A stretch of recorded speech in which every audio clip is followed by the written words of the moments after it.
Okay, so anyone that's trained with me in the past will know I'm all about focusing on only the things that matter and being efficient with your efforts. And with part of that, time is one of the biggest things that people struggle with, and getting to the gym and having enough time to actually do a good workout. So if time is an issue for you, one of the biggest things you can do to reduce the amount of time you're spending on your workouts is rest time. So if you think about it, when you're in the gym, the average working set takes about a minute, and then you might take 2 minutes of rest. Most of the time you're spending, well, 2/3 of the time you're spending in the gym, you're resting. And now it's not as simple as just saying, well, cut your rest time in half, because if you're doing 3 sets of bench press and you normally like to rest for 2 minutes and you just suddenly start resting for a minute, well, your performance is going to go down massively.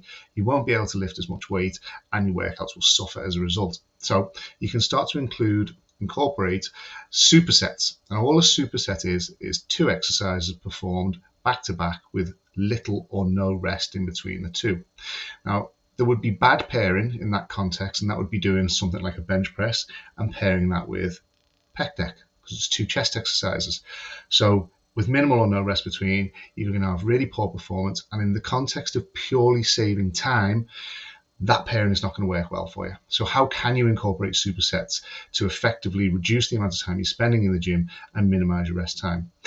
Well, there's 2 ways I like to include them. One is what we call opposing muscle group supersets. So you would perform something like, I'm going to stick with the bench press example.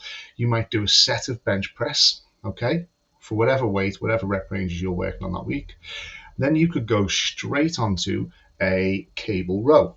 So that's a horizontal pushing movement followed by a horizontal pulling movement. None of the muscles in those 2 different exercises are involved with each other. So there's no crossover whatsoever. So you don't need to really rest between the bench press and the cable row. You would rest after the cable row, then go back to the bench press and repeat for 2, 3, 4 sets, however many you want to do on each thing. So that's one good way to do it. That's opposing muscle groups.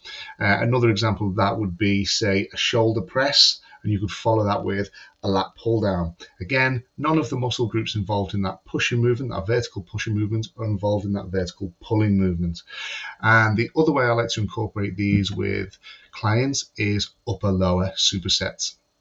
So you could do something like you could do a barbell press overhead, working the shoulders and triceps, and then you could go straight onto a leg press, working the quads and the glutes.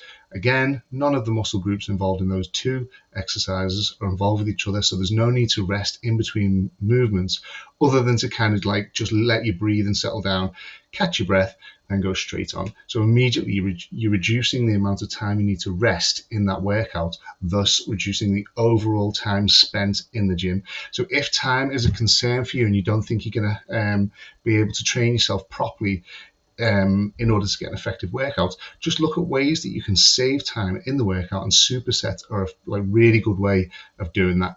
Again, just a reminder, think about it. When you're in the gym, you spend about 2/3 of the time doing nothing.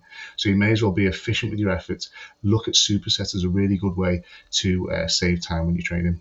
Hope that helps. I'm going to put together a little structure or template for you if you want to follow some superset structures in your training. But I'll do that in the next couple of days, and I'll post about it on my Instagram. Cheers, guys.